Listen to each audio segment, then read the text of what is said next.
அதே இது வந்து பழனிமலை முருகன் கோவிலுக்கு போகும்போது எடுக்கப்பட்ட வீடியோ. இப்போ பாருங்க, நம்ம வந்து இப்போ பழனிமலை கோயிலுக்கு போயிட்டுருக்கோம்.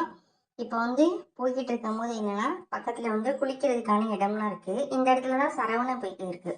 இந்த வேல் தெரியுது பார்த்தீங்களா, அழகா இங்கே தான் முட்டை எல்லாமே போடுவாங்க. அதுக்கடுத்து வந்து இந்த இடத்துல வந்து நம்ம இன்னும் உள்ளக்க போனால் தான் இந்த சரவண பொய்கை தெரியுதா. இப்போ நம்ம உள்ளக்க வந்துட்டோம், அந்த இடத்த விட்டு கிராஸ் ஆகி உள்ளே வந்துட்டோம். இது வந்து கோயிலோட என்ட்ரன்ஸு.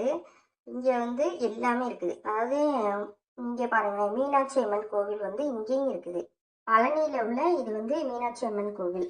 அதாவது மதுரையில் நம்ம எவ்வளோ மீனாட்சி அம்மன் கோவில் வந்து ஃபேமஸோ அது மாதிரி இங்கே வந்து பழனிலையும் மீனாட்சி அம்மன் கோவில் வந்து இருக்குது. இப்போ வந்து இது வந்து என்னென்னா, அந்த பிள்ளையார் இருப்பார்ல, அது பக்கத்தில் உள்ளது. நம்ம வந்து விநாயகர் வந்து காமிக்க முடியல, ஏன்னா ரொம்ப கூட்டமாக இருக்குது, அதனால் காமிக்கல. இது வந்து மீனாட்சி அம்மன் கோவில், அதனுடைய என்ட்ரன்ஸு. இப்போ வந்து அதை சுற்றி இருக்கக்கூடிய இங்கே வந்து மயில் இருக்கும்ல சிலை, அந்த சிலை. அதுக்கப்புறம் பார்த்தீங்கன்னா, இது வந்து கோயிலில் என்னென்ன நடக்குது அப்படிங்கிறத வந்து